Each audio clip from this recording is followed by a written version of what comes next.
అన్న ఇప్పుడు జూన్ 2 వరకు మీకు 2 లక్షల ఉద్యోగాలు కావు ఏమైనా మిగతా అన్ని ఖాళీలలో ఉన్నటువంటి ఉద్యోగాలు ఇవ్వాలి లేకపోతే కనుక ఉద్యమిస్తాం గట్టిగా అని అంటా ఉన్నారు. ఏ విధంగా ఉండబోతుంది మీ కార్యాచరణ? తెలంగాణ అంటే ఉద్యమాల గడ్డ, తెలంగాణ అంటే పౌరుల గడ్డ, పోరాటాల గడ్డ. జూన్ 2కి ఎందుకు అంటున్నామంటే ఆ రోజు తెలంగాణ అవతరణ దినోత్సవం. సరే, తెలంగాణ కోసం మలిదశ తొలిదశ ఉద్యమంలో ఎన్నో పార్టీలు అవతరించినాయి, ఎన్నో ఉద్యమాలు చేసినారు, ఎందరో 2000 ఉద్యమాల బలిదానాలు చేసుకున్నారు.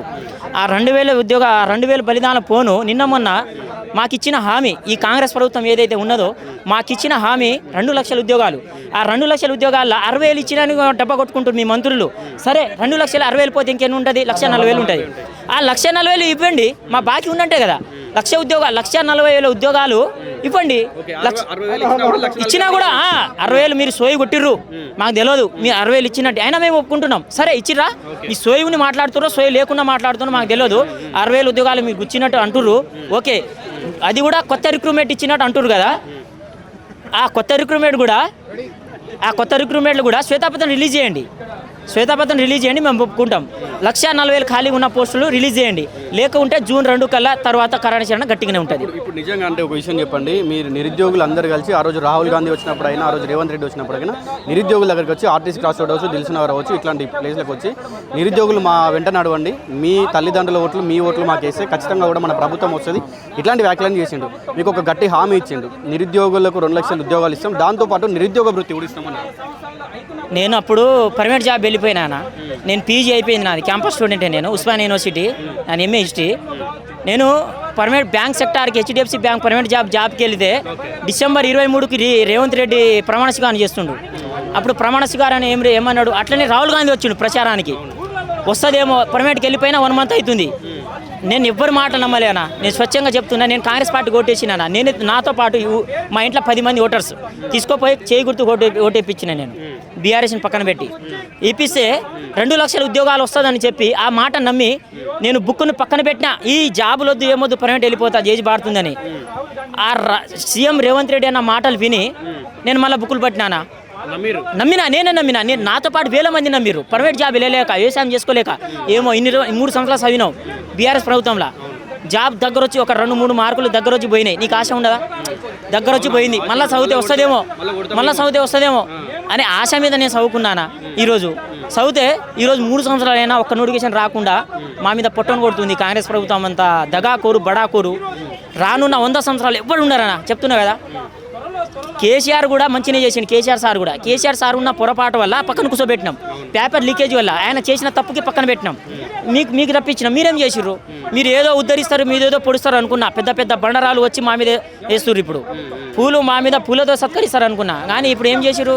పెద్ద బండరాలు తీసుకొచ్చి మా మీద జల్లుతుర్రు, ఇసిరేస్తుర్రు డౌన్కి. ఆ బండరాలు చిందా మేము చిక్కిపోయినాం, మేము మోసపోయినాం. ఎంత మోసం పోయినామంటే మాటల్లో చెప్పలేనంత మోసపోయినాం. చివరికి ఏం చెప్తున్నాను, ఇప్పుడు రేవంత్ రెడ్డి ప్రభుత్వం గురించి అవ్వచ్చు, మీ జూన్ 2 కార్యాచరణ గురించి అవ్వచ్చు, ఆయనకు మీ సైడ్ నుంచి నిరుద్యోగుల సైడ్ నుంచి ఏం చెప్తారు? ఇప్పుడు కాంగ్రెస్ ప్రభుత్వం వాళ్ళు ఏం అనుకుంటురేమో, ఏం కాదు, మేము ఎట్లా వీడు నెక్స్ట్ ఇయర్ మేము వస్తాం, నిరుద్యోగులతో ఏం కాదు, మేము ఆల్రెడీ మాకన్నీ తెలుసు, జలాన్ని ఎట్లా తిప్పుకోవాలో. 10 మంది ఐఏఎస్ ఆఫీస్ పక్కన పెట్టి జలాన్ని, కానీ మనోభావాల మీద దెబ్బ కొట్టదనా. మనోభావాల మీద దెబ్బ కొడితే అది 30 సంవత్సరాలు కాదు, 40 సంవత్సరాల మీద కూడా కనిపించరు. ఎవ్వరు కనిపించరు. ఇప్పుడు నేనే కాదనా, ఊర్లలో పోయి అడగండి, ఎవ్వడు కూడా 100%, 10% కూడా మీకు సపోర్ట్ ఇచ్చేటోళ్ళు ఎవ్వరు లేరు కాంగ్రెస్ పార్టీకి. మాకి ఇప్పుడు ఒకటనా, మంచి చేస్తే మంచి, నువ్వు 10 మంచి చేయి, నువ్వు 100 సార్లు వస్తావు. చేసేది మొత్తం మొత్తం కరెక్షనే. ఈ కాంగ్రెస్ మంత్రులకి నేను స్వయంగా చెప్తున్నా, ఈ కాంగ్రెస్ మంత్రులకి 2-3% కమిషన్ లేకపోతే ఎవ్వరు ఉండరు. 3 నుంచి 10%, 10% వరకు ప్రతి ఒక్క కాంగ్రెస్ మంత్రులకు, ఎమ్మెల్యేలకి 10% కమిషన్లు. ఈ బీఆర్ఎస్ ప్రభుత్వం కూడా అప్పుడు అట్లే చేసింది. వీళ్ళని పక్కన పెట్టినాం, మీకు కూడా పక్కన పెడతాం. ఇది ఏంటంటే యువకులు, మెయిన్ యువత రోడ్ల మీద రావాలి, రోడ్ల మీదకి వచ్చి ప్రశ్నించాలి. ఇది మన రాజ్యాంగం ఇచ్చిన హక్కు మనకి. ఎవరితోనే బరాబర్ అడిగే ప్రశ్నించే హక్కు మనకు అందరికి ఉండాలి. బీర్ల బాటిల్కి, ఆ ఇచ్చే బిర్యానీలకి లొంగకండి.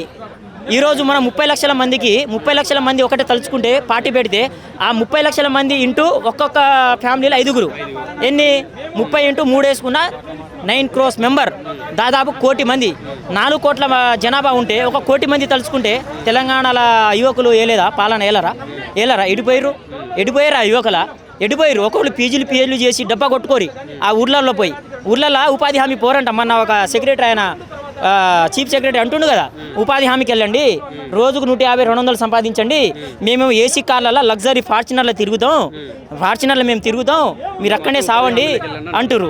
ఏం ఆలోచిస్తుండ్రు యువత? ఈరోజు యువత ఏమైనా మెసేజ్ ఇచ్చిందా ఈ మాటలకి? అంటే నేను పీజీ ఎంఏ స్టూడెంట్ అనా, పిహెచ్డీ రేపు చేస్తా, పిహెచ్డీలు చేసి మేమేమో గంటపరా తొక్కుంటా ఉపాధి హామీ పనికి వెళ్ళాలి, మీరేమో డిగ్రీలు ఫెయిల్ అయ్యి దద్దమ్మలు, సోయిలేని దద్దమ్మలు, స్పష్టంగా ఇంగ్లీష్ రాని దద్దమ్మలు, ఈ దద్దమ్మ మొఖాలు అంటే ఈ రాని దద్దమ్మలు అసెంబ్లీలో కూర్చోబెడుతున్న దద్దమ్మలు జనాలకి ఏం చెప్పాలి? వీళ్ళకు ఈ యువకులు ఏం చెప్పాలి? సోయిలేని దద్దమ్మకి అసెంబ్లీ పంపిస్తున్నారు, సోయి ఉన్నోళ్ళు ఏమో ఇక్కడ రోడ్ల మీద వస్తున్నాం. అంతే, ఏం లేదు. సోయిలేని దద్దమ్మలు అసెంబ్లీ పంపిస్తున్నాం, సోయి ఉన్న దద్దమ్మలు రోడ్ల మీదకి వస్తున్నారు. మా లెక్క నేను కూడా ఒకటి. ఏం చేస్తామన్నా, ఓటేసిన మా చెప్పుతోడు మేము కొట్టుకోవాలి. ఓటేసినందుకు మేరే పబ్బం కట్టినాం, ఓటేసినాం, మా చెప్పు మేము కొట్టుకున్నాం. అంతే.